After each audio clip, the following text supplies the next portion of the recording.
Welcome back to the deep dive. Today we are going completely off the beaten path. Yeah, we're wading into some extremely turbulent waters with this one. We really are. We're looking at a piece of writing that claims to explain the silent machinery running our society. Right, this system that supposedly operates behind the scenes to dictate culture and law. And even how you interact with your spouse. The author calls this system a gynocracy. Which is a heavy term. It is. Now, before we go any further, if you want to keep getting these deep dives where we tackle the taboo, the controversial, and the forbidden without flinching, make sure you hit that like and subscribe button right now. Yeah, you definitely do not want to miss where this discussion is going. Absolutely not. So just to set the stage, we are not looking at a standard sociological textbook today. No, definitely not. We are unpacking a very dense and very controversial ebook. It's titled, Do Not Listen. She shit tests incessantly, and her drama is insufferable. And that is by Conrad Riker. Right. It's quite a title. I mean, it doesn't exactly scream subtle, does it? No subtlety is not exactly Riker's strong suit here. He frames this whole book as a red-pilled manifesto. Like a survival guide for men. Exactly. Ugh. It is ultra long, it's incredibly incisive, and it presents a worldview that argues Western civilization is essentially crumbling. Because according to him, we've replaced logos, which is reason, with emotion. Right. And he specifically labels that emotion as female-coded leftism. And I want to be clear, for you listening, we're here to impartially report on what's in this text. We're not endorsing the viewpoints, we're just laying out the mechanics of Riker's argument so you can understand it. Because the goal of this deep dive is to explore how Riker claims our institutions were captured by feminists and Marxists, We'll also get into the economics of what he calls mate suppression. and the psychology of emotional terrorism. Right. And a quick note, we are condensing a massive amount of data here. Oh yeah, it's a huge book. Yeah. If you want the full, unfiltered arsenal of facts we're about to discuss and to really understand the history of our institutions before this capture occurred, you need to read the source material. Check Amazon, Kindle, or Google Play Books right now to buy the ebook.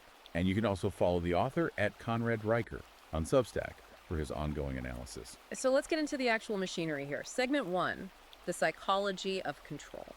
Because Riker doesn't actually start with macro politics. He starts with how we talk to each other. Right, he introduces this concept of the gossip matrix. Now, usually when I hear the word gossip, I think of, harmless water cooler chat. Yeah, just catching up on rumors.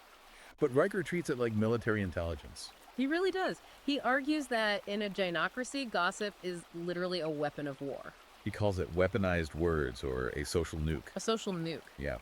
He points out that in human history, hierarchies among men were typically determined by competence or physical strength. But he argues that the female-coded hierarchy is determined by reputation destruction. Exactly. So it's asymmetric warfare. You don't have to be stronger or smarter. You just have to control the narrative. Because controlling the narrative allows for the destruction of a man's career or his social standing without any due process. Right? There's no trial.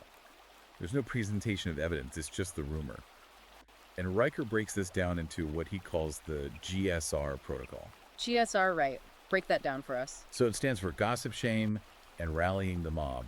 It's essentially a 3-step kill chain. So step 1 is gossip to plant the doubt. Yes.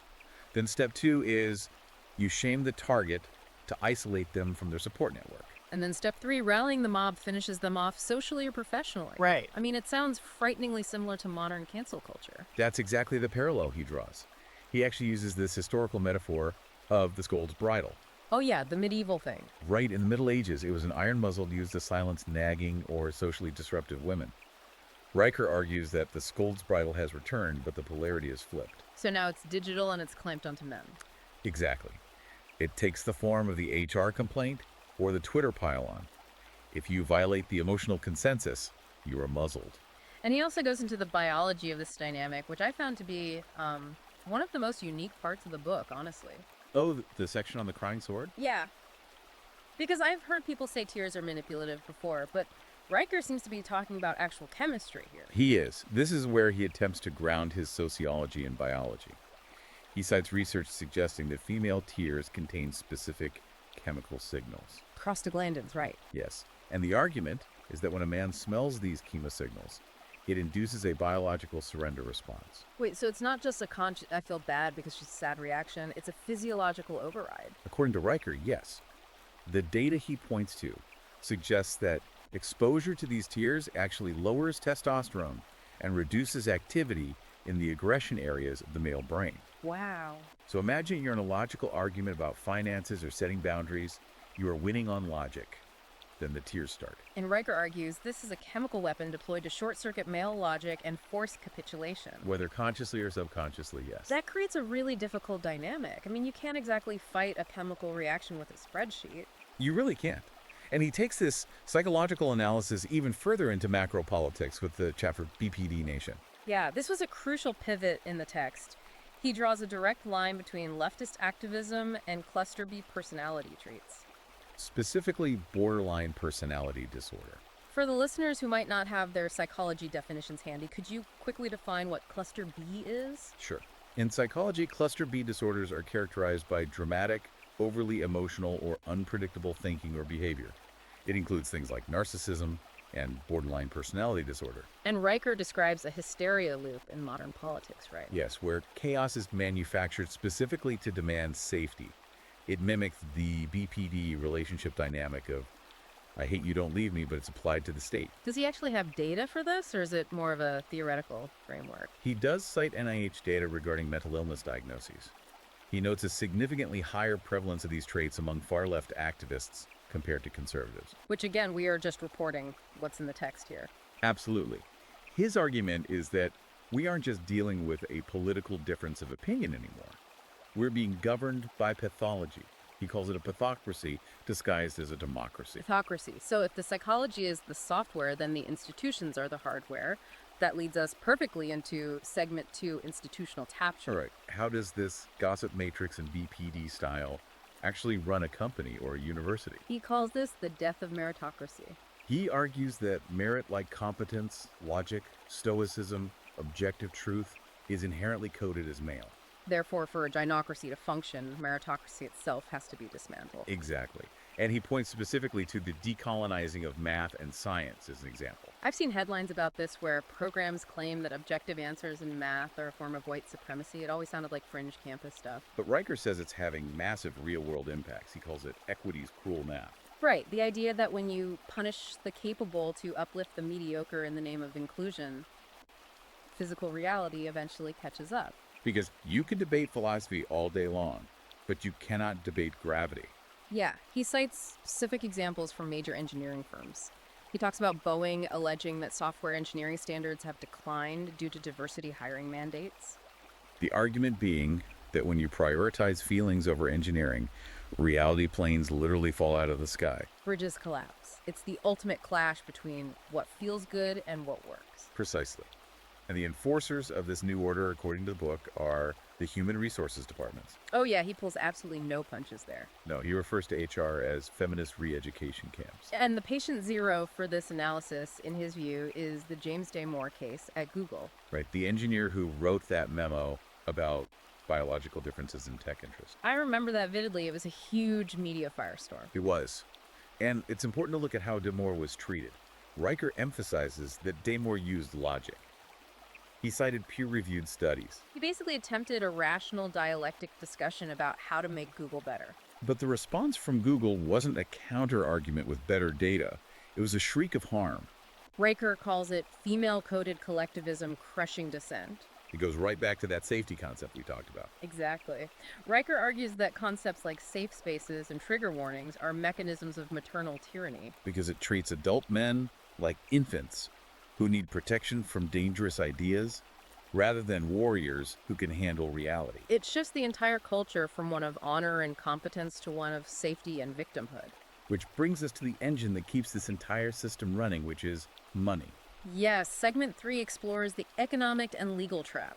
Riker uses a term here that really stuck with me. He calls it physical vampirism. It's a very vivid image. He basically challenges the entire mainstream narrative of the wage gap. He posits that if you look at the net transfer of wealth, the system is actually a massive engine moving resources from productive men to consuming women.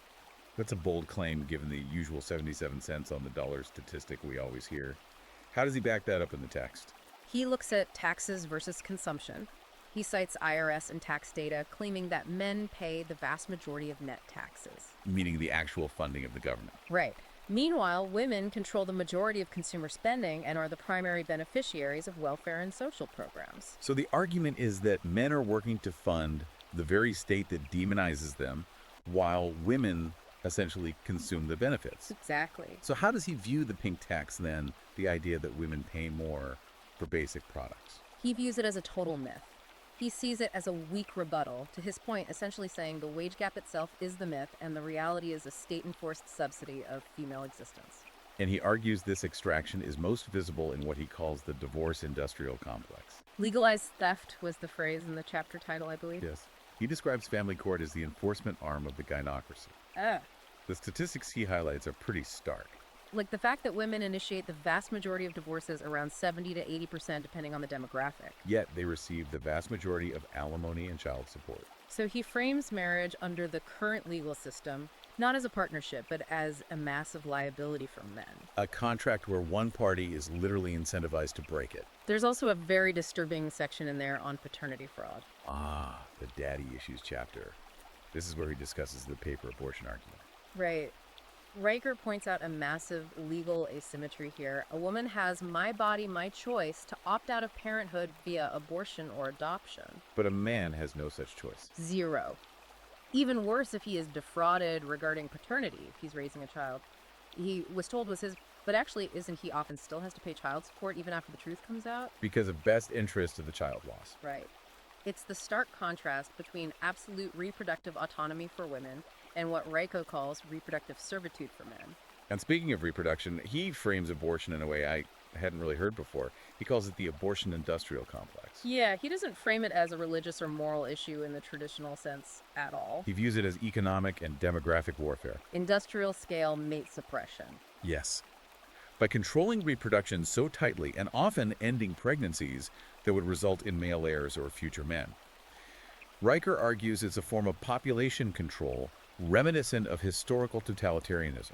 Basically preventing the rise of a generation that might push back against the system. It's a grim picture of the legal and economic landscape. It really is.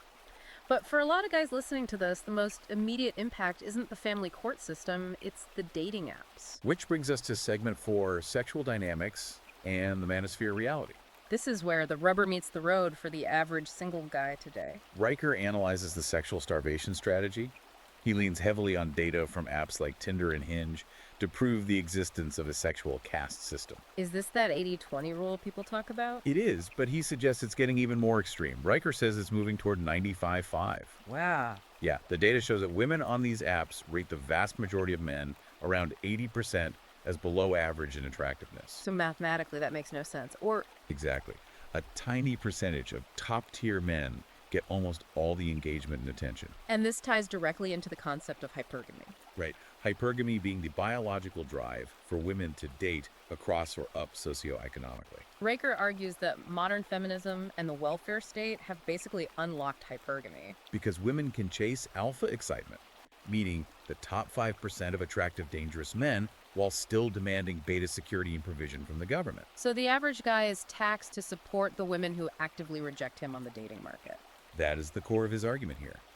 The state becomes the surrogate husband, providing resources so the average man loses his utility as a provider. He is bypassed entirely. Bypass entirely. So what is the result of this? If the game is rigged that heavily, do men just keep playing?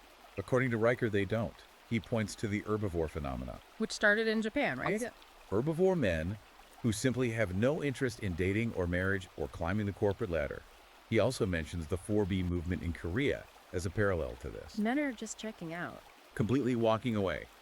Riker argues this is the logical, rational endgame for men. If the legal system is a trap, if the economic system is extractive and the dating market is impossible, the only winning move is not to play. Men are opting out of society. They're essentially going galt on a biological level. He also connects this to the beauty industry in the Vanity as Control System chapter. Oh, yeah. He points out the massive hypocrisy of a society that spends billions on cosmetic surgery, which is pure vanity, while demanding men fund the society. He sees this as feeding the victim cartel. Women are encouraged to focus on self-image and slaying, funded by that transfer of wealth we discussed earlier. While men are left isolated and invisible. Exactly. Okay, we've painted a pretty intense picture of the problem here. We have a captured culture, a rigged economy, and a broken mating market. But Riker doesn't just leave us in the wreckage. No, he doesn't. Segment 5 is about the solution. He calls it reclaiming logos. How does the red-pilled warrior actually fight back against a gynocracy? The central pillar, he says, is a return to logic. He emphasizes the trivium. That's a classical education concept, right? It is. It consists of grammar, logic, and rhetoric. Riker argues that the gynocracy relies on leftist word games and emotional terrorism. So to fight it, you have to be able to deconstruct the language being used against you. You have to be able to identify a logical fallacy in real time, and you have to be immune to the shaming tactics. Meaning when someone calls you toxic or fragile, you do not apologize. Never apologize for existing. That is one of his absolute key rules. Because he argues that an apology to the mob is never accepted. Right, it's just viewed as an admission of guilt. Yeah. You must reject the gynocentric fog entirely. He gives some very practical modern steps too, like archive everything. Digital trails are your armor. Texts, emails, receipts. Riker advises that in a system where an accusation is treated as proof of guilt, your only defense is irrefutable data. If you are in a corporate environment or a contentious relationship, you document every single interaction. I mean, it sounds paranoid, but in the context of the book, it sounds like basic survival. Riker would probably say paranoia is just a heightened state of awareness. True. He also tells men to refuse to negotiate with terrorists, emotionally speaking. And crucially, to withhold commitment. Withhold commitment. Yes, until the laws change, until the divorce industrial complex is dismantled, Riker advises men not to sign the contract. Don't get married under state laws. Don't cohabitate in jurisdictions where common law marriage can entrap you. It's a call to stoicism, really. It is. The book ends with a very strong call to rebuild Western greatness. Riker believes that maternal tyranny has softened civilization to the point of collapse. So the way out is to embrace truth, grit, and stoicism. To reject the comfort of the nanny state and the emotional manipulation of the gynocracy. And to stand firm as men of logic. He wants men to become the immovable object against the irresistible force of emotional chaos. It is a heavy, heavy manifesto. Do not listen. She shit tests incessantly, and her drama is insufferable. It's certainly not for the faint of heart, and it challenges pretty much every mainstream narrative out there right now. It really does. It's an ultra-long, incisive look at the machinery that Riker argues is destroying men. For those who want to understand the history of our institutions before they were captured by feminists and Marxists, this book is the roadmap. And honestly, even if you disagree with his conclusions, understanding the mechanism he describes, the transition from logos to pathos, is completely fascinating. Absolutely fascinating. And look, we've given you the overview, but we've really only scratched the surface of the data and the historical examples Riker uses. You really need to read the source material yourself. Go to Amazon Kindle, go to Google Playbooks right now and buy the ebook. It is a small price to pay for the red pill. And make sure you are following Conrad Riker on Substack. He's doing deep dives like this all the time. Frontline reports from the culture war. If you take one thing away from this deep dive, it's that the silence is part of the control mechanism. This system relies on you not noticing the gossip matrix or the fiscal vampirism. Understanding the blueprint is the very first step to breaking it. Couldn't have said it better. Break the silence. Make sure you like this episode, subscribe to the show, and share this deep dive with a friend who needs to wake up to the gynocracy. Because it leaves you with a pretty massive question to ponder. What's that? If this entire fiscal and social system relies on extracting resources and compliance from the average beta male, what exactly happens the day the very last one of them decides to just walk away? That is a terrifying thought. We'll see you on the next one.